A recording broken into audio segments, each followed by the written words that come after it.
You are watching Live OK Television.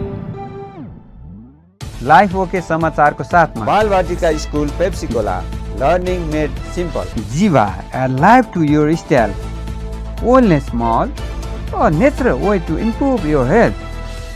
नमस्कार, life okay समाचारमा स्वागत छ। सुरुमा मुख्य समाचार। 316 जनामा कोरोना संक्रमण पुष्टि। आर्थिक पुनरुत्थानलाई तीव्रताका साथ अघि बढाउन सरकार प्रतिबद्ध।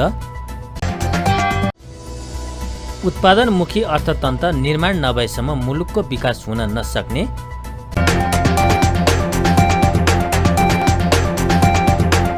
अब समाचार विस्तारमा। नेपालमा बुधबार 316 जनामा कोरोना संक्रमण पुष्टि भएको छ। देशभर गरिएको 10,919 पीसीआर परीक्षणका क्रममा 285 जना र 1,808 एन्टिजेन परीक्षणका क्रममा 31 जनामा कोरोना संक्रमण पुष्टि भएको स्वास्थ्य मन्त्रालयले जनाएको छ। यो सँगै नेपालमा कोरोना संक्रमितको संख्या 9,17,180 पुगेको छ। यस्तै कोरोनाका कारण थप 3 जनाको मृत्यु भएको छ। हालसम्म नेपालमा 11,529 जनाको कोरोनाका कारण मृत्यु भएको छ। त्यस्तै थप 259 संक्रमित कोरोना मुक्त हुँदा हालसम्म नेपालमा 8,03,168 संक्रमित निको भएका छन्। हाल नेपालमा 6,954 सक्रिय संक्रमित आइसोलेसन र 98 जना क्वारेन्टाइनमा रहेको मन्त्रालयले जनाएको छ।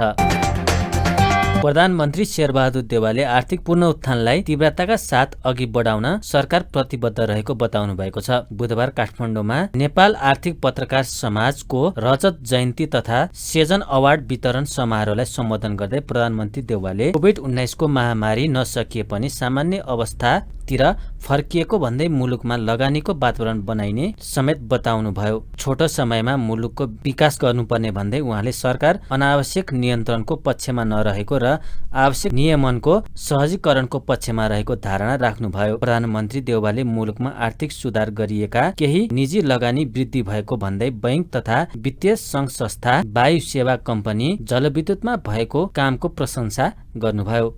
आर्थिक क्षेत्रमा खुला बजार नीतिको सुरुवात भएको हो। अर्थतन्त्रको धेरै क्षेत्रमा सरकारी एकाधिकारको अन्त गरी निजी क्षेत्रलाई खुला गरियो। विदेशी लगानी भेट्याउन सहजकालीन व्यवस्था भयो। त्यसैले लगानीकर्ताको मनोबल बढ्नुका साथै मुलुकमा आर्थिक गतिविधिहरू बढ्दै गए। मुलुकको आर्थिक नीतिमा सुधार गरिएको केही वर्षसम्म उत्साहपूर्ण रूपमा निजी लगानीमा वृद्धि भएको थियो। औद्योगिक, बैंक तथा वित्तीय संस्थाहरू, वायु सेवा कम्पनी, जलविद्युत मात्रै होइन, स्कुल, कलेज, विश्वविद्यालय, सडक, विद्युत, खानेपानी र अस्पतालहरूमा समेत निजी क्षेत्रले तिनै आर्थिक सुधारका जगमा टिकेर उदाहरणीय काम गरेको छ। सरकार तथा निजी क्षेत्रले गरेको कमी कमजोरीलाई उजागर गर्ने,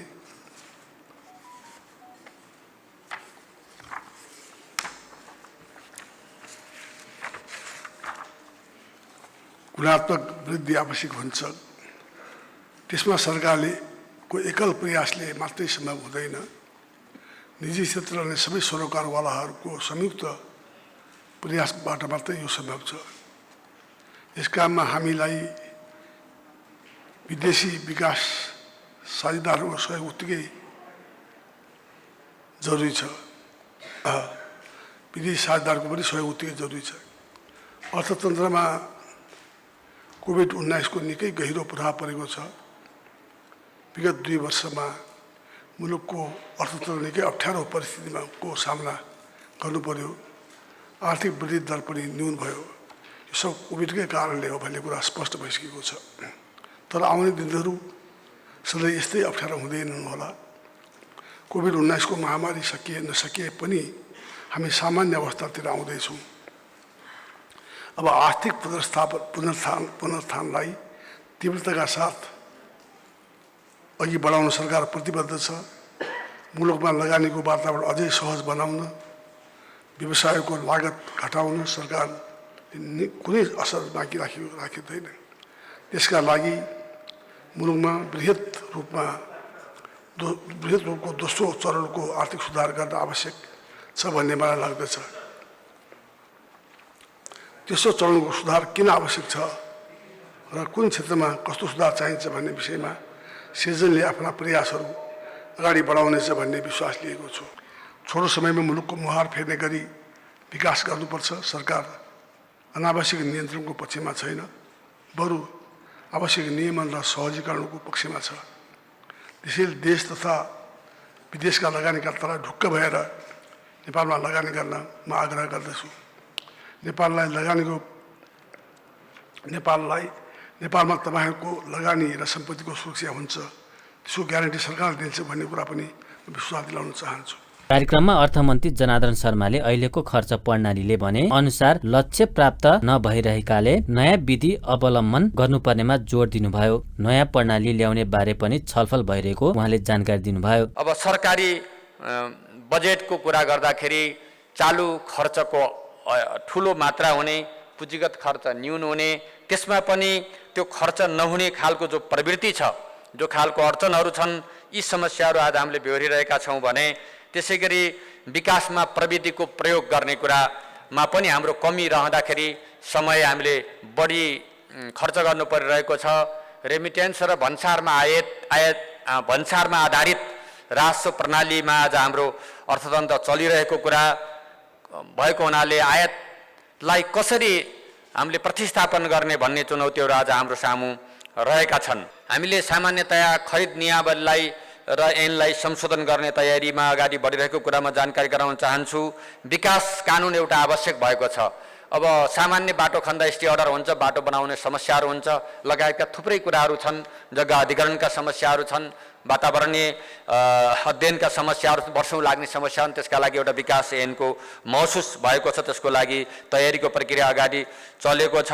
खर्च गर्ने मोडालिटी पनि हाम्रो अहिले जे छ, जे तरिकाले भइरहेछ त्यो कुराले हामीले भने जस्तो लक्ष्य प्राप्त गर्न नसक्दा अलि मोडालिटीमा कसरी नयाँपन ल्याउने भन्ने बारे पनि छलफल भइरहेको कुरामा यहाँ जानकारी गराउन चाहन्छु। र निर्माण व्यवसायहरूलाई पनि हामीले पर्याप्त प्रोत्साहन गरेका छौँ। उहाँहरूलाई विभिन्न छुटहरू दिने, म्याद थप्ने लगायतका थुप्रै कुराहरू सरकारको तर्फबाट भएका छन्। त्यसबाट पनि बढी काम होस् भन्ने कुरा र अर्थ मन्त्रालयले पहिला बजेटको संशोधन लगायत अन्य एलएमबिआइएसमा संशोधन गर्दाखेरि मन्त्रालय आउनुपर्ने कुराको अन्त गरेर 25% स्वयं मन्त्रालय गर्ने खालका कुराहरूलाई पनि हामीले केही गरेका छौँ। र केही अलिकति लग्जरी सामानहरूलाई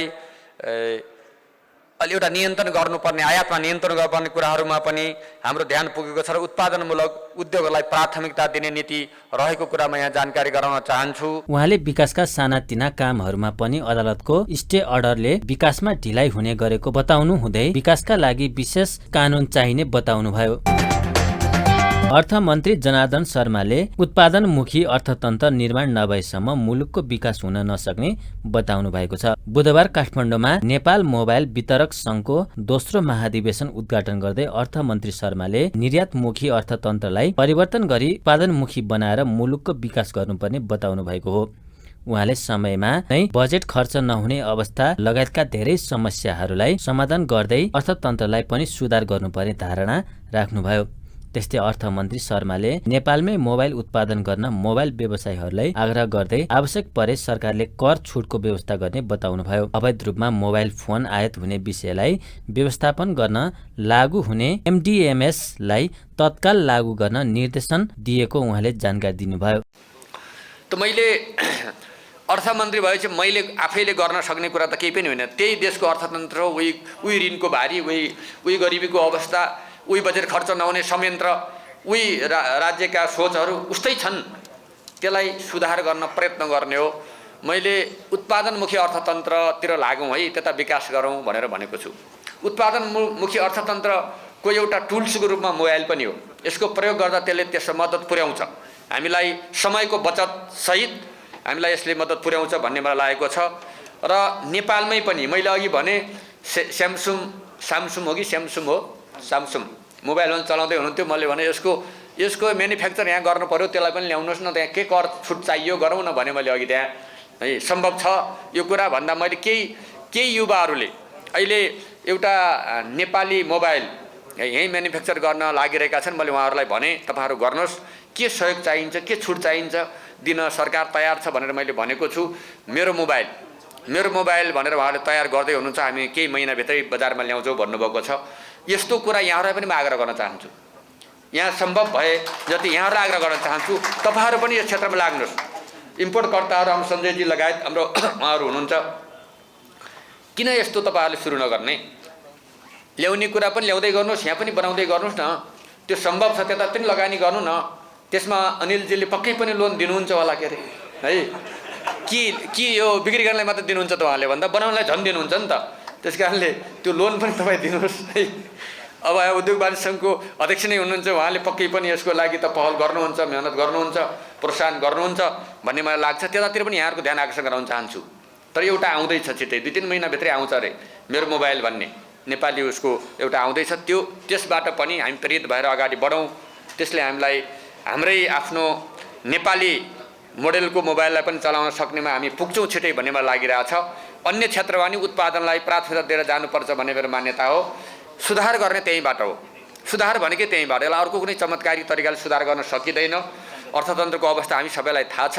कहिले लिक्विडिटीको समस्या हुन्छ, कहिले के समस्या हुन्छ, कहिले बाढी पहिरोले बजेट एकातिर खर्च गर्नुपर्छ है। अब समयमा बजेट खर्च नहुने खालको संयन्त्र अवस्था यहाँ सृजना भइरहेछ। ताकेता गर्दाखेरि भइराखेका हुन्छ, निर्माण व्यवसायलाई म्याद थप्दा पनि काम भइराखेका हुँदैन, धेरै कुराहरू छ। त्यस कारण हामी सबै आफ्नो ठाउँमा आफ्नो जिम्मेवारीमा इमान्दार भयौँ भने राष्ट्र विकास हुने कुरा क्षणभरमा हुनसक्छ, छोटो समयमा हुनसक्छ। मात्रै हाम्रा आफ्ना पेसा, आफ्ना क्षमता, आफ्ना व्यवसायमा हामी इमान्दार हुने कुरा मात्रै हो। राजनीतिक कर्मी राजनीतिक क्षेत्रमा इमान्दार हुने, अरू व्यवसायहरू व्यवसायमा इमान्दार हुने हो भने हामी सबैको साझा प्रयत्नमा राष्ट्र बन्ने हो। न एउटा मन्त्रीले बनाउन सक्छ, न एउटा पार्टीले बनाउन सक्छ, न एउटा सीमित व्यवसायले बनाउन सक्छ। सबैको साझा एउटा प्रयास आजको आवश्यक छ भन्ने कुरा म राख्न चाहन्छु। कार्यक्रममा व्यवसायीहरूले मोबाइल व्यवसायलाई व्यवस्थित गर्न एमडिएमएस लागू गर्नुपर्ने धारणा राखेका थिए। सर्वोच्च अदालतमा गोला प्रणालीबाट पेशी तोकिएको छ। नेपालमा पहिलो पटक सर्वोच्चमा गोला प्रक्रियाद्वारा मुद्दाको पेशी तोकिएको हो। गोला प्रथाबाट पेशी तोकिएको पहिलो दिन 2वटा एकल इजलास सहित 11वटा इजलास तोकिएका थिए। यसअघि नेपालमा मुद्दा कुन न्यायाधीशले हेर्ने भन्ने निर्णय गर्ने अन्तिम अधिकार प्रधान न्यायाधीशमा थियो। तर प्रधान न्यायाधीश चोलेन्द्र शमशेर जबराले उक्त अधिकारको व्यापक दुरुपयोग गरेको गुनासो बढेसँगै सर्वोच्चका न्यायाधीशहरूले पूर्ण बैठक बसी गोला प्रथा लागू गरेका हुन्। यसैबीच प्रधान न्यायाधीशको राजीनामा माग गर्दै नेपाल बारको अगुवाईमा बुधबार पनि सर्वोच्चमा धरना दिएको छ। बारका अध्यक्ष चण्डेश्वर श्रेष्ठले हरेक दिन 10 देखि 12 बजेसम्म आफूहरूको धरना हुने भए पनि बिथोल्ने प्रयास भएको बताउनुभयो। आफूहरूको धरना समयमा इजलास सुरु नगर्न अदालतको ध्यानाकर्षण गराएको उहाँले बताउनुभयो। 12 बजेदेखि 12 बजेसम्मको जो कार्यक्रम छ त्यसमा बिथोल्ने काम कहीँ कतैबाट भएको छ भने त्यस्तो अवस्थामा हामी सहेर बस्ने अवस्थामा हामी छैनौँ। भर्खरै अहिले माइकिङबाट इजलास बसेको भन्ने खबर आएको छ। हामी के त्यो इजलासमा हाम्रो कार्यक्रम यतातिर हुँदै गर्ने, अर्कोतिर इजलास हुने, यो कदापि हामी सही छैन। हामीले भर्खरै प्रशासनसँग हामीले भनिसकेका छौँ, प्रशासनसँग हामीले कुरा गरिसकेका छौँ। यदि प्रशासनले हाम्रो कुरालाई, नेपाल बारको आह्वानलाई अन्यथा गर्दछ भने नेपाल बार चुप्लाएर बस्ने छैन। म यहाँहरूको बिचमा, साथीहरूको बिचमा म यो सूचना सम्प्रेषण गर्न म उभिएको छु। हामी अहिले चोलेन्द्र शमशेर जबरा बिरामी भएर भनेर अस्पतालमा बसिराखेको स्थिति भएको हुनाले नारा लगाउँदैनौँ, तर हाम्रा कुराहरू सम्प्रेषण गर्ने कुराहरू हामी छोड्दैनौँ। प्रधान न्यायाधीश जबराको राजीनामा माग गर्दै बारले विभिन्न चरणमा आन्दोलन गर्दै आएको छ। प्रधान न्यायाधीश भने कोरोना संक्रमण भएपछि उपचारका लागि अस्पताल भर्ना हुनुभएको छ। त्रिभुवन अन्तर्राष्ट्रिय विमानस्थलमा शटल बस र विश्राम कक्ष सञ्चालनमा आएको छ। बुधबार संस्कृति, पर्यटन तथा नागरिक उड्डयन मन्त्री प्रेम बहादुर आलेले आन्तरिक टर्मिनल स्टेसनमा शटल बस र अन्तर्राष्ट्रिय टर्मिनल भवनमा विश्राम कक्षको शुभारम्भ गर्नुभयो। हरेक दिन बिहान 6 बजेदेखि राति 11 बजेसम्म 3वटा शटल बसले आन्तरिक टर्मिनलदेखि विमानस्थलको गोल्डन गेटसम्म यात्रुलाई निशुल्क सेवा दिने मन्त्री आलेले जानकारी दिनुभयो। त्यस्तै गाउँदेखि रोजगार कम्पनीसम्म अहिलेसम्म ठगीमा पर्ने नेपाली श्रमिक तथा कामदारका लागि विमानस्थलमा आराम गर्नका लागि विश्राम गर्न कक्ष निर्माण गरिएको उहाँले बताउनुभयो। मन्त्री आलेले आफूले मन्त्रीको जिम्मेवारीमा रहुन्जेलसम्म विमानस्थलमा सुधार उन्मुख कार्य गर्ने प्रतिबद्धता जनाउनुभयो। हामी श्रमजीवी सर्वहाराको कुरा गर्छौँ, तर श्रमिकहरू गाउँदेखि नै ठगिन थाल्छन्। गाउँमा साउ महाजनले चर्को ब्याज दिएर त्यहाँबाट हामी ऋण लिन्छौँ। यहाँ आइसकेपछि म्यान पावरले यहाँ ठग्छ। म्यान पावरले ठगिसकेपछि विभिन्न ठाउँमा ठगिँदै जाने क्रम जारी नै छ। तपाईँ श्रमिकको रगत पसिनाले राज्यले रेमिटेन्स प्राप्त गर्छ। तपाईँ 40-50 डिग्रीमा तपाईँ काम गरेर आउनुहुन्छ, राज्यले रेमिटेन्स पाउँछ। तर सेवा सुविधा मैले केही पनि देखेन। त्यो हुनाले मैले कम्तीमा जाने वैदेशिक स्वरोजगारमा जाने भाइ बहिनीहरूको लागि छुट्टै विश्राम घर बनाउनुहोस् भनेर मैले डिजी साहबलाई भनेको थिएँ, मैले जिएम साहबलाई भनेको थिएँ। उहाँहरूले अरात्र खटेर अहिले 30 जनाको जुन व्यवस्थापन गर्नुभएको छ र यतिले मात्रै पर्याप्त हुँदैन। कम्तीमा पनि छेउमा सिएनआई हाम्रो अब छिटै हामी कम्प्लिट गर्दैछौँ। 1 महिनाभित्र त्यहाँ करिब हामी 250 जनाको लागि त्यो व्यवस्थापन गर्दैछौँ। अहिले कम्तीमा यो 30 जनाको लागि भएको एउटा सुरुवात भएको छ। अरात्र खटेर लागेर हाम्रो क्यानका सम्पूर्ण कर्मचारीहरूलाई म हार्दिक आभार व्यक्त गर्न चाहन्छु, धन्यवाद दिन चाहन्छु। तपाईँहरूले मेरो निर्देशन बमोजिम अरात्र खटेर जुन यो तयारी पुरा गर्नुभएको छ, तपाईँ धन्यवादको पात्र हुनुहुन्छ। र सबभन्दा दुःख लाग्दो कुरा के भन्दाखेरि 40-50 डिग्रीमा आदरणीय दाजुभाइ बहिनीहरूले काम गर्नुहुन्छ, राज्यलाई रेमिटेन्स पठाउनुहुन्छ। तर अहिलेसम्म जे तपाईँहरूले दुःख पाउनुभएको छ त्यसको लागि म क्षमा याचना छु। म यहाँ आइसकेपछि म सुधारका कामहरू गर्न उन्मुख छु र मैले देशको लागि, जनताको लागि काम गर्ने भनेर प्रतिबद्धता जाहेर गरेर म यहाँ आएको छु। अहिले भर्खरै मात्रै हामीले सटल बसको पनि सञ्चालन गरेका छौँ। 3वटा भ्यान डोमेस्टिकबाट गोल्डन गेट हुँदै बिहान 6 बजेदेखि राति 11 बजेसम्म निःशुल्क सेवा सञ्चालन गर्ने भनेर त्यो पनि अहिले हामीले उद्घाटन कार्यक्रम भर्खरै सम्पन्न गरेर आएका छौँ। यस्ता विभिन्न खालका सुधार उन्मुख कामहरू म जति दिन, जति महिना, जति घन्टा, जति मिनट यो मन्त्रालयमा रहन्छु जनताको सेवाको लागि प्रतिबद्ध भएर म यहाँ आएको छु। विश्राम कक्षमा वैदेशिक रोजगारमा जाने श्रमिकका लागि विभिन्न सुविधा उपलब्ध गराइएको छ। त्यस्तै कक्षमा विमानस्थलभित्र कुनै समस्या परे गुनासो गर्नका लागि पर्यटन मन्त्रालय र विमानस्थलको हटलाइन नम्बर राखिएको छ। नेकपा माओवादी केन्द्रका अध्यक्ष पुष्पकमल दाहाल प्रचण्डले पार्टी 3 टुक्रा बनाउनेले पनि महाधिवेशनको नाम एकता महाधिवेशन राखेको भन्दै एमाले प्रति व्यङ्ग्य गर्नुभएको छ। बुधबार काठमाडौँमा राप्रपाको एकता महाधिवेशनलाई सम्बोधन गर्दै प्रचण्डले अहिले 3 नेताहरू मिलेर राप्रपाले एकताको महाधिवेशन गरेको भन्दै 3 टुक्रा भएर फुटेको एमाले पनि एकता महाधिवेशन नै भनेको बताउनुभयो। उहाँले पार्टी फुटाएर एकता महाधिवेशन भन्दै एमाले जाली झेली काम गरेको तर्क गर्नुभयो। जस्तै उहाँले राजतन्त्र फाल्न भूमिका निर्वाह गर्ने व्यक्तिले राजतन्त्रलाई राष्ट्रवाद भनेको भन्दै मालेका महासचिव सीपी मैनालीलाई राप्रपाको अध्यक्ष बन्न लागेको हो कि भनेर कटाक्ष पनि गर्नुभयो। त्यसअघि सम्बोधनका क्रममा मैनालीले राजा महेन्द्र राष्ट्रवादी भएको र प्रचण्डको नेतृत्वमा भएको परिवर्तन राष्ट्रवादी नभएको बताउनु भएको थियो। प्रचण्डले राप्रपा र आफ्नो पार्टीको विचार तथा मत नमिल्ने भए पनि राष्ट्रिय भावना र स्वाधीनता प्रतिको निष्ठा एउटै रहेको जिकिर गर्नुभयो। 3टा मिल्नु भयो फेरि र महाधिवेशनको नाम एकता महाधिवेशन राख्नुभयो। त्यस अर्थमा धन्यवाद दिन्छु। तर नेपालमा पार्टी फुटाएर 3 टुक्रा पार्ने नाम चाहिँ एकता महाधिवेशन राख्ने पनि भर्खरै हामीले देखेका छौँ। त्यस्तो झुटो कुरा चाहिँ तपाईँहरूले गर्नु भएन। कम्तीमा पार्टी चाहिँ फुटाउने नाम चाहिँ एकता राख्ने त्यस्तो गर्नु भएन। जाली झेली तरिका तपाईँहरूले जे गर्नुभयो त्यही राख्नुभयो। हाम्रा मत विचार दर्शन मिल्दैन। म चाहिँ त्यहाँ पनि अहिले बडो चाहिँ अर्को भाषा बोल्न सक्दिनँ। हुन त हाम्रो सिपीजीले सजिलै बोलिदिनु भयो। सजिलै बोलिदिनु भयो। उहाँले बोल्दै जाँदा पहिला राजतन्त्र सिद्ध्याउनु पर्छ भनेर टाउको काट्ने सुरुवात उहाँले गर्नुभयो। अहिले तपाईँहरूको अगाडि महान राजा भनेर पनि बोल्नुभयो। मलाई त लाग्यो उहाँ राप्रपाको अध्यक्ष हुने तयारी गर्दै हुनुहुँदो रहेछ क्यारे। साँच्चै त्यसै हो भने सिपिटीलाई बधाई छ। म त्यस्तो भाषा बोल्न जान्दिनँ। अग्रगमन भन्छौँ हामीले, अगाडि बढेर मात्रै समस्याको हल गर्न सकिन्छ, पछाडि हटेर पछाडि फर्केर सकिँदैन।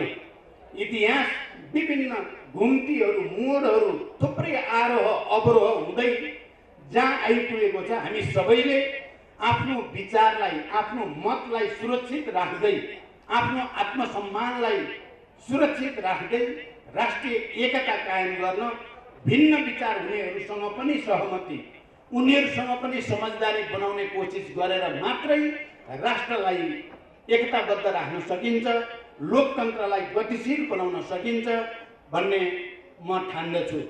र मैले माओवादी आन्दोलनको एउटा नेताको हैसियतले, शान्ति सम्झौताको हस्ताक्षरकर्ताको हैसियतले, संविधान सभा र सङ्घीय लोकतान्त्रिक गणतन्त्रको एउटा प्रमुख प्रवक्ताको हैसियतले पनि मैले सबैसँग र तपाईँ राप्रपाका नेता कार्यकर्ताहरूसँग मैले कहीँ न कहीँ तपाईँ र हाम्रो गोत्र मिल्छ, हामी सँगै हिँड्नुपर्छ भन्नुको मेरो तात्पर्य त्यही विविधतामा एकता, अन्तर्विरोधभित्र पनि सहमति र सहकार्यको उद्देश्यद्वारा प्रेरित छ।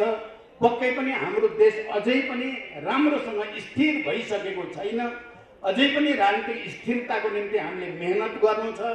हामी विभिन्न राजनीतिक दलहरूको बिचमा अन्तर्क्रिया अन्तर्संवादलाई अझ घनीभूत बनाउनु छ र यो राष्ट्रलाई अक्षुण्ण राख्ने, यो राष्ट्रलाई गति दिने, सबै खाले वैदेशिक दबाव हस्तक्षेपबाट उन्मुक्त राष्ट्र निर्माण गर्ने ऐतिहासिक जिम्मेवारी हाम्रो काँधमा छ। प्रचण्डले अन्तर्विरोधभित्र पनि सहमति र सहकार्य गर्दै मुलुकलाई राजनीति स्थिरतातर्फ अघि बढाउनुपर्ने धारणा राख्नुभयो।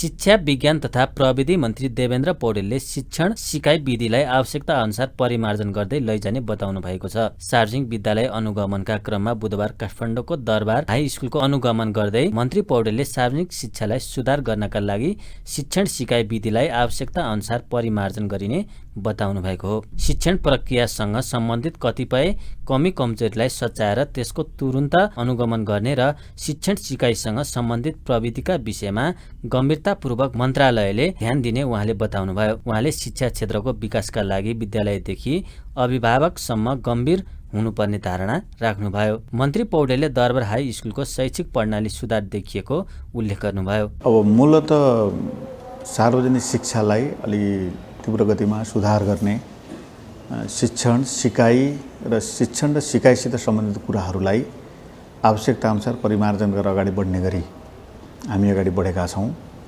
र हामीले शिक्षण प्रक्रियासित सम्बन्धित कतिपय कमी कमजोरीलाई सच्याएर हेर्दै पनि त्यसको तुरुन्त अनुगमन गर्दै शिक्षण सिकाइसित सम्बन्धित प्रविधिहरू छ कि छैन, सिकाइको प्रक्रिया के छ, त्यहाँको प्रशासन खास गरी विद्यालय प्रधानाध्यापकले जसरी म्यानेजमेन्ट गरेर स्कुलको नेतृत्व गर्नुपर्ने हो त्यसमा पुगेका छ कि छैन, विद्यार्थीहरू खुसी छन् कि छैनन्, विद्यार्थीहरूको रिजल्ट कस्तो छ, त्यसको साथसाथै अभिभावकहरू विद्यार्थी र शिक्षकको बिचको चाहिँ तादाम्यता मिलेको छ कि छैन, यस प्रकृतिका कुराहरूलाई अलिक गम्भीरतापूर्वक हामीले ध्यान दिएका छौँ र म आफै पनि कतिपय ठाउँमा पुग्ने हेर्ने गरिएको छ भने देशभरिका 77 जिल्लाका समन्वय इकाइ प्रमुखहरूलाई तपाईँलाई राम्रोसँग स्कुलहरूको स्थितिको बारेमा जानकारी लिनुहोस् र सबै ड्युटीफुल हुने, खास गरी विद्यार्थीहरू पनि पढ्नमा त्यत्तिकै तदारुकतापूर्वक लागिपर्ने, अनुशासित हुने, शिक्षकहरू पनि अनुशासित रूपमा विद्यार्थीको पढाइ र विद्यालय सुधारको निम्ति लागिपर्ने र अभिभावकहरू पनि वातावरण बनाइदिनुको निम्ति त्यहाँ चाहिँ बाहिरबाट जनसमुदायको तर्फबाट वातावरण बनाउनुको निम्ति त्यत्तिकै भूमिका खेलेर खास गरी यो सार्वजनिक शिक्षालाई व्यवस्थित गर्नुपर्छ भन्ने पक्षमा हामी छौँ र म आज यो दरबार हाई स्कुल निकै पुरानो स्कुल, यो स्कुलको भवन चाहिँ राम्रो बनेको छ र स्कुलको भवनको अतिरिक्त सिकाइ र शिक्षण प्रक्रियामा पनि सुधार गर्नु छ। त्यसको निम्ति जडान भएका केही प्रविधिहरू हामीले हेऱ्यौँ। संस्कृतको कोर्स पनि यहाँ सुरुवात भएको हुँदाखेरि क्लासभित्र पनि पसेर मैले केही हेरेँ, विद्यार्थीहरूले पढिराखेको पाइयो र विगतको भन्दा विद्यार्थी सङ्ख्या पनि बढेको र केही समस्याहरू देखिए। फेरि पनि विगतभन्दा विद्यार्थी सङ्ख्या बढ्दै गएको र स्कुलमा पढ्न विद्यार्थीहरू इच्छुक भएको पाइयो। यो अझै पूर्ण छैन र यसलाई चाहिँ व्यवस्थित गर्नको निम्ति आवश्यक मन्त्रालयको तर्फबाट सहयोग पुर्याउने प्रतिबद्धता पनि म व्यक्त गर्न चाहन्छु। उहाँले विद्यालयको गुणस्तर सुधारका लागि सरकारले आवश्यक सहयोग गर्ने प्रतिबद्धता व्यक्त गर्नुभयो। राष्ट्रिय प्रजातन्त्र पार्टीको एकता महाधिवेशन बुधबारबाट काठमाडौँमा सुरु भएको छ। अधिवेशनको पार्टीका अध्यक्ष कमल थापा, पशुपति शमशेर जबरा र डाक्टर प्रकाश चन्द्र लोहनीले उद्घाटन गर्नुभयो। उद्घाटनमा प्रधानमन्त्री शेरबहादुर देउवा, नेकपा माओवादी केन्द्रका अध्यक्ष पुष्पकमल दाहाल, नेकपा एकीकृत समाजवादीका अध्यक्ष माधव कुमार नेपाल लगायतका शीर्ष नेताहरू सहभागी भएका थिए। 3 राप्रपाको एकीकरणपछि हुन लागेको यो महाधिवेशनलाई राप्रपाले एकता महाधिवेशन भनेको छ। महाधिवेशनबाट राप्रपाको नयाँ नेतृत्व चयन हुनेछ। 17 गतेसम्म चल्ने महाधिवेशनबाट झण्डै 4000 प्रतिनिधिहरूले 147 सदस्यीय कार्य समिति चयन गर्ने राप्रपाले जनाएको छ। कुल 149 सदस्य कार्य समितिमा 75% अर्थात् अध्यक्ष सहित 147 जना प्रत्यक्ष निर्वाचित हुनेछन् भने बाँकी 25% अर्थात् 52 जना निर्वाचित कार्य समितिले मनोनित गर्ने राप्रपाको विधानमा व्यवस्था छ। अध्यक्षका लागि कमल थापा र नेता राजेन्द्र प्रसाद ल्याङदेङले उम्मेदवारी घोषणा गर्नुभएको छ। ल्याङदेङलाई पार्टीका 1 जना अध्यक्ष डाक्टर प्रकाश चन्द्र लोहनीले पनि समर्थन गर्नुभएको छ। अर्का अध्यक्ष पशुपति शमशेरले भने आफू अध्यक्षको उम्मेदवार नबन्ने भन्दै एकताको महाधिवेशनको पक्षमा रहेको बताउनु भएको छ।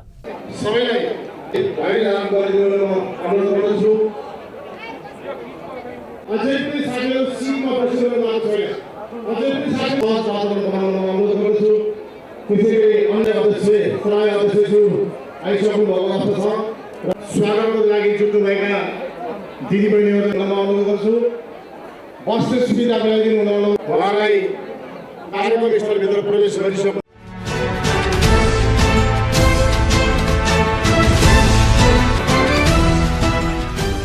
सुन चाँदीको मूल्यमा निरन्तर गिरावट आएको छ।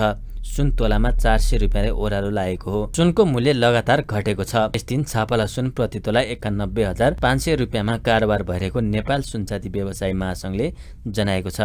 यस्तै तेजाबी सुन प्रति तोला 91,000 रुपियाँमा खरिद बिक्री हुँदैछ। सुनसँगै चाँदीको भाउ पनि घटेको छ। यस दिन चाँदी तोलामा 5 रुपियाँले ओह्रालो लागेर प्रति तोला 1,200 रुपियाँमा किनबेच भइरहेको महासंघले जनाएको छ।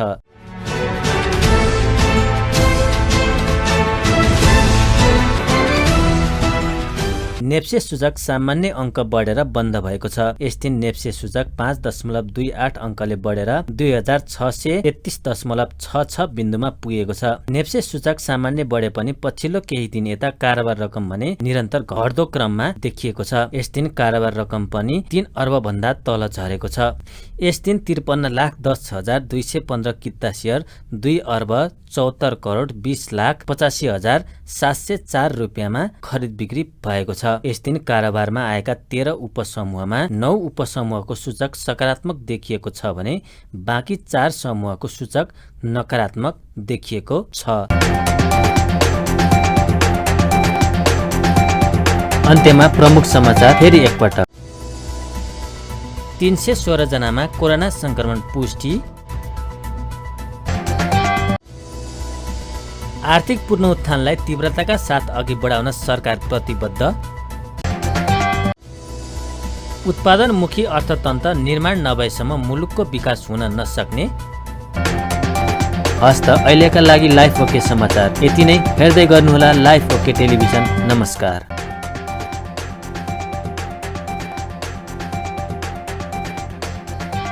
लाइफ ओके समाचारको साथमा Balvatika school Pepsicola, learning made simple. Jiva, a life to your style. Wellness Mall, a natural way to improve your health.